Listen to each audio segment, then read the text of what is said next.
ഇവിടുന്ന് ഈ സംവിധാനമില്ലാതെ ആളിനെ ഈ പേഷ്യന്റിനെ വെളിയിൽ ഇറക്കിയാൽ മരണപ്പെടുമെന്നാണ് ഞങ്ങളോട് പറയുന്നത്. ഇവര് നിന്നിട്ട് പറയുന്നത് കൊണ്ടുപോകണം. ഇപ്പോൾ ഞാൻ ചോദിച്ചു, മരണപ്പെടത്തില്ലേ സാർ? ഞങ്ങൾ ജീവൻ രക്ഷിക്കാം, ആന്റിബയോട്ടിക് നൽകിയാൽ മതി. ഞാൻ ഇപ്പോൾ ചോദിക്കുന്നു, നിങ്ങൾ എന്തിന് 6 ദിവസം അവിടെ കിടത്തി? നിങ്ങൾക്ക് ചികിത്സിക്കാൻ സൗകര്യമില്ലെങ്കിൽ നിങ്ങൾ 2ാമത് ദിവസം ഇവിടുന്ന് വിടണമായിരുന്നു. പക്ഷെ അത് ഞാൻ കണ്ട വ്യക്തിയാണ് സാർ, അത് ഞാൻ കണ്ട വ്യക്തിയാണ്. 1.5 ലക്ഷം രൂപയാണ് സാർ എനിക്ക് അവസാനം എനിക്ക് ഓഫർ ചെയ്തത്. നമസ്കാരം, മലയാളി വാർത്തയിലേക്ക് സ്വാഗതം. വയറുവേദനയ്ക്ക് ചികിത്സ തേടിയ മധ്യവയസ്കനെ വൃക്കയ്ക്കും കരളിനും അസുഖമുണ്ടെന്ന് തെറ്റിദ്ധരിപ്പിച്ച് ചികിത്സ നൽകി കൊന്നുകളഞ്ഞു. സംഭവം നടക്കുന്നത് കൊട്ടാരക്കര വിജയ ആശുപത്രിയിലാണ്. ഗുരുതര ചികിത്സാ പിഴവുമായി ആരോപണത്തിൽ നിൽക്കുകയാണ് ഇപ്പോൾ മകൻ. എന്താണ് ഈ വിഷയം നിങ്ങൾക്ക് പറയാനുള്ളത്? സാർ, നമ്മൾ ഈ മാസം 5-ാം തീയതി ഒരു വയറുവേദന സംബന്ധമായ ബാക്കി കാര്യങ്ങളൊക്കെ പിന്നെ പറയാം. വയറുവേദന സംബന്ധമായി കൊണ്ടുപോവുകയും അവിടെ ചെന്ന് കഴിഞ്ഞപ്പോൾ നമുക്കിങ്ങനെ അവര് ടെസ്റ്റുകളൊക്കെ ചെയ്തു കഴിഞ്ഞപ്പം അവര് പറഞ്ഞു കിഡ്നിയിലും ലിവറിലും പഴുപ്പാണ്. അന്നേരം നമ്മളിത് പറഞ്ഞപ്പോൾ അവര് പറയുന്ന 2500 രൂപയ്ക്ക് മുകളിലുള്ള ആന്റിബയോട്ടിക് കൊടുക്കാമെന്നും ഇത് കൊടുത്ത് നമുക്ക് ഇവിടെ ചികിത്സിക്കാമെന്നും ഞങ്ങൾ പലവട്ടം ചോദിച്ചു. സാർ, ഈ ആളിനെ, എന്റെ അച്ഛനെ ഞങ്ങൾ പല ആശുപത്രിയിലും കൊണ്ടുപോകാന്ന് പറഞ്ഞു. അതായത് കുട്ടിയം ഹോസ്പിറ്റലിലോട്ടോ NSലോട്ടോ അവിടെ എവിടെയെങ്കിലും കൊണ്ടുപോകാന്ന് പറഞ്ഞു. ഇവര് പറഞ്ഞ ഒറ്റൊരു വാക്ക്, ഇവിടുന്ന് ഈ സംവിധാനമില്ലാതെ ഈ ആളിനെ, ഈ പേഷ്യന്റിനെ വെളിയിൽ ഇറക്കിയാൽ മരണപ്പെടുമെന്നാണ് ഞങ്ങളോട് പറയുന്നത്. അച്ഛന്റെ ജീവന് 100% ഗ്യാരണ്ടി തന്നു.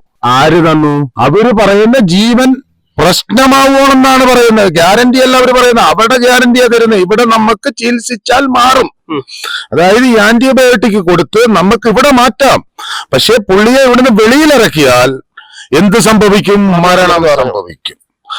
അതുകൊണ്ട് ഞങ്ങൾ ഇതൊരു 6-ാം ദിവസം, 5-ാം ദിവസം ഞങ്ങൾ ചോദിച്ചു കൊണ്ടുപോകണം. കോമ സ്റ്റേജിലായി. അന്നേരം ഈ ഓക്സിജന്റെ സഹായത്തോടു കൂടിയാ ഇത് ഉടനെ ഈ 6-ാം ദിവസം രാവിലെ ഈ പറയുന്ന അശോക് ഡോക്ടറും ഈ പറയുന്ന പ്രേം ഡോക്ടറും കൂടെ വന്ന് തറതട്ടയിൽ വന്ന് നിൽക്കുവാണ് ICUന്റെ വാതിക്കൽ. ഇവര് നിന്നിട്ട് പറയുന്നത് കൊണ്ടുപോകണം. ഇപ്പോൾ ഞാൻ ചോദിച്ചു, മരണപ്പെടത്തില്ലേ സാർ? അതായത് മകൻ ഗുരുതര ആരോപണം ഉന്നയിച്ചപ്പോൾ ഇത്ര പെടുന്ന ആസ്പത്രിയിൽ മാറ്റണം. അത് എനിക്കറിയില്ലല്ലോ സാർ. ഞാനത് കിംസിലേക്ക് ചെന്നപ്പോഴാണല്ലോ അറിയുന്നത്. അത് തിരുവനന്തപുരം ഹോസ്പിറ്റലിൽ ചെന്നപ്പോൾ സത്യസന്ധമായ കാര്യങ്ങൾ പറഞ്ഞതുകൊണ്ടാണല്ലോ നമ്മൾ അറിയുന്നത്. നിങ്ങൾ ചെന്നത് വയറുവേദനയ്ക്ക്, അഡ്മിറ്റ് ചെയ്തത് വേറൊരു അസുഖത്തിന് വേണ്ടിയിട്ട്. അവര് ICUവിലേക്ക് കയറ്റുക സാർ. നമുക്ക് അതിന് എങ്ങനെ അറിയാം ICUവിൽ എന്തിനു കയറ്റുന്നു? നമ്മൾ ചോദ്യം ചെയ്യാൻ നമുക്കൊന്നും തന്നെ അറിയാൻ പറ്റില്ല സംഭവിക്കുന്നത്. അത് മെഡിക്കൽ ഡിപ്പാർട്ട്മെന്റ് ആണ്. അത് നമ്മളല്ല അന്വേഷിക്കേണ്ടത്, നമ്മളല്ല അറിയുന്നത്. കാരണം അവിടെ ഒരു ഡോക്ടർ പറയുന്നതാണ് രോഗി കേൾക്കുന്നത്. അല്ലാതെ നമ്മളൊരാള് വെളിയിൽ പറയുന്നത് ഞാനൊരു മെഡിക്കൽ ഡിപ്പാർട്ട്മെന്റ് ജോലിയുള്ള ഒരാളല്ല. അവര് പറയുന്നത് നമ്മൾ വിശ്വസിച്ചു. ഇവിടുന്ന് നമ്മൾ ആ പൈസയും അടച്ചിട്ട്, ഇവിടുത്തെ ബില്ലും അടച്ചിട്ട് നമ്മൾ എത്ര രൂപയാണ് ഈ അച്ഛന് 6 ദിവസത്തേക്ക് വിജയ ഹോസ്പിറ്റലിൽ കൊട്ടാരക്കര ചികിത്സിച്ചപ്പോൾ? 1,10,000 രൂപയായി. അതായത് CT സ്കാൻ, ഇവരുടെ ടെസ്റ്റുകളെല്ലാം കൂടെ ചേർത്ത് 1,10,000 രൂപയായി. അതുമായി ഞാൻ ഇവിടുന്ന് MICUന്റെ വണ്ടിയിൽ, ആംബുലൻസിലാണ് സാർ ഞാൻ ഇവിടുന്ന് തിരുവനന്തപുരത്തേക്ക് കൊണ്ടുപോകുന്നത്. അവര് പറഞ്ഞു കിംസിൽ കൊണ്ടുപോയാൽ നിങ്ങളുടെ ജീവൻ നിലനിൽക്കും, 69 വയസ്സല്ലേ ഉള്ളൂ എന്നാണ് ഈ ഡോക്ടർ പറയുന്നത്. ഡോക്ടറിന് പറയുന്നുണ്ട് ഞങ്ങൾ ജീവൻ രക്ഷിക്കാം, ആന്റിബയോട്ടിക് നൽകിയാൽ മതി. ഇവര് പറയുന്നു. ഇത് കഴിഞ്ഞപ്പം പറഞ്ഞു ഞങ്ങളുടെ കയ്യിൽ റേഡിയോളജി ഡോക്ടർ സംവിധാനം ഇവിടെ ഇല്ല, ഈ പഴുപ്പ് കുത്തിയെടുക്കാൻ ഇവിടെ ഒരു സംവിധാനമില്ല. പിന്നെ ഞാൻ ആ സമയത്ത് എനിക്ക് അത്ര വലിയ ഗ്രാഹ്യമൊന്നുമില്ല, ഞാൻ അതിനെ ചോദ്യം ചെയ്തില്ല സാർ. അത് ചോദ്യം ചെയ്യാമെന്ന് എനിക്ക് അറിവില്ലാഞ്ഞുകൊണ്ടാണ് ഞാൻ ഇപ്പോൾ ചോദിക്കുന്നു, നിങ്ങൾ എന്തിന് 6 ദിവസം അവിടെ കിടത്തി? നിങ്ങൾക്ക് ചികിത്സിക്കാൻ സൗകര്യമില്ലെങ്കിൽ നിങ്ങൾ 2ാമത് ദിവസം ഇവിടുന്ന് വിടണമായിരുന്നു. നിങ്ങൾക്ക് ഇഷ്ടമുള്ള പൈസ മേടിക്കാമായിരുന്നു. എന്റെ അച്ഛന്റെ വില എത്ര എന്ന് പറഞ്ഞാൽ ഞങ്ങൾ കൊടുക്കാൻ തയ്യാറാണ് സാർ. 1 ലക്ഷമോ 2 ലക്ഷമോ ഇവര് ബില്ലിട്ട് കഴിഞ്ഞാൽ ഞങ്ങൾ കൊടുക്കാൻ തയ്യാറാണ്. നിങ്ങൾ എന്തിന് 6 ദിവസം ഇട്ടു? ഈ വിഷയവുമായി ബന്ധപ്പെട്ട് അച്ഛന്റെ മരണശേഷം നിങ്ങൾ ഹോസ്പിറ്റൽ അധികൃതരുമായി ബന്ധപ്പെട്ടായിരുന്നു? ഞങ്ങൾ മരണപ്പെട്ട് കഴിഞ്ഞിട്ട് ഞങ്ങൾ ഒരു ബന്ധവും പെട്ടിട്ടില്ല. ഞങ്ങൾ ആദ്യമേ ഈ ചികിത്സ ഞങ്ങൾ തിരുവനന്തപുരത്ത് പോയി കഴിഞ്ഞിട്ട് നമ്മൾ ഈ ഹോസ്പിറ്റലിന്റെ ആരാന്ന് വെച്ചാൽ ഉത്തരവാദിത്തപ്പെട്ടവരെ വിളിച്ചു. അവരെ കിട്ടാതെ വന്നപ്പോൾ നമ്മൾ ഒരു ഡോക്ടറിനെയാണ് നമ്മളത് ബന്ധപ്പെടുന്നത്. ആ ഡോക്ടർ മുഖാന്തരം ഞങ്ങളുമായി സംസാരിക്കണമെന്നും പുള്ളി ചെന്നൈയിലാണെന്നും പറഞ്ഞു. അതിന്റെ പിറ്റേ ദിവസം സാർ 11-ാം തീയതിയിലാണ് എന്റെ അച്ഛനെ ഇവിടുന്ന് തിരുവനന്തപുരത്തേക്ക് ഡിസ്ചാർജ് ആക്കി തരുന്നത് ഇവിടുത്തെ ഡോക്ടർമാർ. 5-ാം തീയതി ഇവിടെ അഡ്മിറ്റ് ചെയ്തിട്ട് എന്തിന് സാർ 11-ാം തീയതി വരെ ഇവർ വിട്ടു? ഇവർക്ക് ഇതിനുള്ള സംവിധാനമില്ലായിരുന്നു എന്നുണ്ടെങ്കിൽ മാറ്റി പാർപ്പിക്കാമായിരുന്നു. അവർക്ക് കാശാണ് സാർ പ്രശ്നം, അവർക്ക് പൈസയാണ്. അവരിതൊരു ബിസിനസ് ആണ് സാർ. ഇതൊരു ഹോസ്പിറ്റൽ ആണെന്ന് ഇവിടെ കൊട്ടാരക്കര താലൂക്കിൽ നല്ലൊരു ഹോസ്പിറ്റൽ ഇല്ലാത്തതിന്റെ ഹുങ്കാണ് സാർ. ഒരു ഹോസ്പിറ്റലിൽ ഇവർ പല ഹോസ്പിറ്റൽ മേടിച്ചു. വിജയ ജൂബിലി, പഴയ ഒരു KNS ഹോസ്പിറ്റൽ വരെ ഇവർ വിലക്ക് മേടിച്ചിരിക്കുന്നു. അതൊക്കെ അന്വേഷിക്കണം. ഇവിടുത്തെ നിയമ സംവിധാനങ്ങളുണ്ട്, അതൊക്കെ അന്വേഷിക്കണം സാർ. അച്ഛന്റെ മരണവുമായി നിങ്ങൾ ഏതൊക്കെ ഉന്നത ഉദ്യോഗസ്ഥർക്ക് പറയാൻ നൽകി? ഞാൻ നമ്മുടെ CM-ന് കൊടുത്തു, അതായത് മുഖ്യമന്ത്രി സാറിന്, ബഹുമാനപ്പെട്ട മുഖ്യമന്ത്രി സാറിന് കൊടുത്തു, പിന്നെ ബഹുമാനപ്പെട്ട നമ്മുടെ ആരോഗ്യവകുപ്പ് മന്ത്രിക്ക് കൊടുത്തു, സാറിന്റെ ഓഫീസിൽ പോയി കൊടുത്തു. അത് കഴിഞ്ഞിട്ട് തിരുവനന്തപുരം മനുഷ്യാവകാശ കമ്മീഷന് കൊടുത്തു, കൊല്ലം ജില്ലാ കളക്ടർ സാറിന് കൊടുത്തു, പിന്നെ അത് കഴിഞ്ഞിട്ട് കൊല്ലം DMO-ക്ക് കൊടുത്തു, കൊട്ടാരക്കര പോലീസ് സ്റ്റേഷനിൽ കൊടുത്തു. എല്ലായിടത്തും നമ്മൾ കൊടുക്കാവുന്ന എങ്ങേ അറ്റങ്ങളുണ്ടോ അവിടെ എല്ലാം ഞങ്ങൾ കൊടുത്തു സാർ. നീതി കിട്ടുമെന്നും ഇവിടുത്തെ ഈ ഗവൺമെന്റ് സംവിധാനം നീതി മേടിച്ചു തരുമെന്നും എനിക്ക് വിശ്വാസമുണ്ട് സാർ.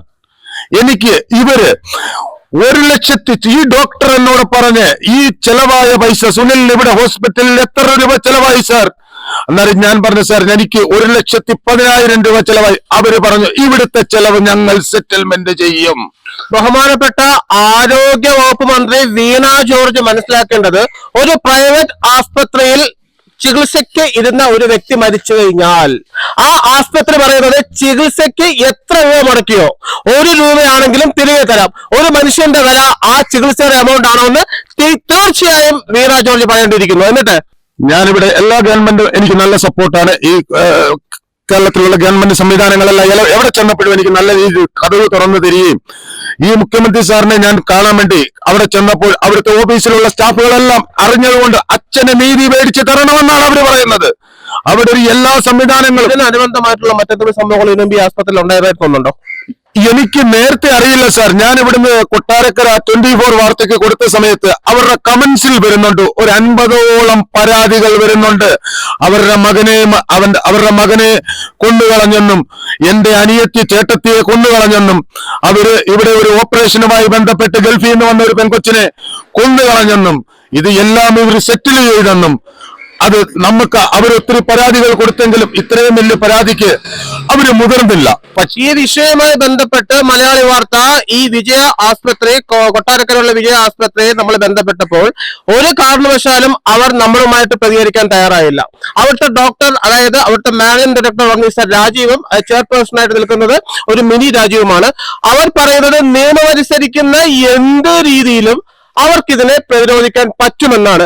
അതിന്റെ അർത്ഥം നിലവിൽ ഒരുപാട് കുറ്റകൃത്യം ചെയ്യുമ്പോൾ അവർക്കൊരു പാനലിസ്റ്റ് ഓഫ് അഡ്വക്കേറ്റ്സ് ഉണ്ട്. ഇനി എന്തൊക്കെ സംഭവിച്ചാലും ഇനിയും ഒരുപാട് സുനിൽ മാത്യൂസിന്റെ അച്ഛനും അമ്മയും മരിക്കും എന്നുള്ളൊരു ഉറപ്പ് തന്നെയാണ് അവർ ഒരു രീതിയിലും ഞങ്ങളോടൊപ്പം അവർ പ്രതികരിക്കാത്തത്. ഇപ്പോൾ സുനിൽ മാത്യുവിന്റെ ആവശ്യം എന്താണ്? ഇനിയിപ്പോ എന്റെ അച്ഛൻ എന്തായാലും ഈ ലോകം വിട്ടുപോയി. എല്ലാ സംവിധാനങ്ങളും ഉപയോഗിച്ച് നമ്മൾ വലിയ ഹോസ്പിറ്റലിൽ കൊണ്ടുപോയി ചികിത്സിച്ചു. അച്ഛന്റെ ജീവൻ ഞങ്ങൾക്ക് കിട്ടിയില്ല. കാരണം അച്ഛൻ മരിക്കുമ്പോൾ പോവാൻ തയ്യാറായല്ല പോയത്. പക്ഷെ അത് ഞാൻ കണ്ട വ്യക്തിയാണ് സാർ, അത് ഞാൻ കണ്ട വ്യക്തിയാണ്. ഇനി ഏത് ലോകത്ത് പോയാലും, ഏത് നീതിന്യായ കോടതിയിൽ ഞാൻ മുന്നിൽ പോയാലും സാർ, എന്റെ എല്ലാ സമയങ്ങളും എന്റെ എല്ലാ സാമ്പത്തികങ്ങളും കളഞ്ഞാൽ സാർ ഞാൻ നീതി തേടും, നീതി മേടിക്കും എന്ന് ഞാൻ എല്ലാവരോടും പറയുവാണ്. കാരണം ഇനി ഒരു അച്ഛനമ്മമാർ ഈ കൊട്ടാരക്കരയിൽ നിന്നല്ല ഈ കേരളത്തിൽ ഉണ്ടാവില്ല സാർ. ഇനി എത്ര രൂപ ഇവര് ചിലപ്പം എന്നെ വധിക്കുമായിരിക്കും. എനിക്ക് അതിനകത്ത് പേടിയില്ല സാർ. വധിച്ചാലും എനിക്ക് പേടിയില്ല. എന്റെ അച്ഛന് വേണ്ടിയല്ല ഞാൻ മരണപ്പെടുന്നത്. എനിക്കതിനകത്ത് ഒരു പേടിയുമില്ല. ഇവിടുത്തുള്ള പോലീസ് സംവിധാനങ്ങളും ഇവിടുത്തുള്ള നീതിന്യായ കോടതികളും എനിക്ക് നീതി മേടിച്ചു തരുമെന്ന് എനിക്കറിയാം സാർ. കാരണം എനിക്കിത് സത്യസന്ധതയാണ്. എനിക്ക് കാശ് മേടിച്ച് മാറാമായിരുന്നു. 1.5 ലക്ഷം രൂപയാണ് സാർ എനിക്ക് അവസാനം എനിക്കൊരു ഓഫർ ചെയ്തത്. ഞാൻ മേടിക്കണമായിരുന്നോ സാർ? മനുഷ്യന്റെ ജീവന്റെ വില 1.5 ലക്ഷം രൂപ. എന്റെ അച്ഛനെ കൊടുക്കാനില്ല, വിൽക്കാനില്ല സാർ. എനിക്ക് കൊട്ടാരക്കര എന്റെ അച്ഛനെ എനിക്ക് വിൽക്കാനില്ല. ഹോസ്പിറ്റലിന്, വിജയ ഹോസ്പിറ്റലിന് കൊടുക്കാൻ എന്റെ കയ്യിലില്ല. എനിക്ക് എന്റെ അച്ഛന് 1.5 ലക്ഷം രൂപ ഞാൻ ഇടാൻ തയ്യാറുമല്ല. അതുകൊണ്ടാണ് ഞാൻ മുന്നോട്ട് പോയത്. ഇവര് എവിടം വരെ പോകുന്നെന്നറിയാൻ വേണ്ടിയാണ് 2 ദിവസം ഞാൻ ഇവരുമായിട്ട് സംസാരിച്ചത്. അന്നേരം ഇവര് കിടന്ന് വിറയ്ക്കുവോ സാർ? എന്താണ് വിറയ്ക്കുന്നത്? അവർക്ക് എന്താണ് വിളിക്കാനുള്ളത്? അവര് പറയട്ടെ. ഞാൻ ഇത്രയും ദിവസം കഴിഞ്ഞല്ലോ, അവര് പറയട്ടെ. എന്റെ കയ്യിൽ തെറ്റാണ് ഞാൻ പറഞ്ഞതെന്ന് അവര് പറയട്ടെ. പിന്നെ എല്ലാവരും തെറ്റ് ചെയ്താൽ ഞങ്ങൾ നിയമത്തിന്റെ മുന്നിൽ പൊയ്ക്കോളാമെന്ന് പറയാനേ പറ്റൂ സാർ. വാദി ഞാനാണെങ്കിൽ പ്രതി നിങ്ങളാണെങ്കിൽ കോടതിയിൽ ഏൽപ്പാൻ പറ്റൂ. എന്നെ കാശ് കൊടുത്ത് ഒതുക്കാൻ പറ്റത്തില്ലെന്ന് അവർക്ക് അറിയാം സർ. ഇനി എന്റെ അച്ഛനില്ല ഇനി. ഇത് ഞാൻ അങ്ങേ അറ്റം വരെയും പോകും. അച്ഛന്റെ മരണവുമായി IGP ഹെഡ്ക്വാർട്ടേഴ്സിലെ അർഷിത അട്ടല്ലൂരിയാണ് വിസ്മയ കൊലക്കേസിലെ കിരണിന്റെ നട്ടല്ലൂരിയത്. അതേ അർഷിത തന്നെ ഈ കേസ് ഏറ്റെടുത്താൽ ഈ ഹോസ്പിറ്റലിലെ ജീവനാഡിയായ ഡോക്ടർ രാജീവും ചെയർപേഴ്സണായിരിക്കുന്ന മിനി രാജീവിന്റെയും നട്ടലൂരുമെന്നൊരു പ്രതീക്ഷ ഇപ്പോൾ എനിക്കുണ്ട്. കൊട്ടാരക്കര വിജയ ഹോസ്പിറ്റലിനെതിരെ ഗുരുതര വീഴ്ചയുമായിട്ടാണ് മകൻ ഇപ്പോൾ രംഗത്തെത്തിയിരിക്കുന്നത്. കൊട്ടാരക്കരയിൽ നിന്ന് മലയാളി വാർത്തയ്ക്ക് വേണ്ടി ക്യാമറമാൻ സുരാജ് മാളപ്പുറത്തിനോടൊപ്പം ന്യൂസ് റിപ്പോർട്ടർ ശിവപ്രസാദ്.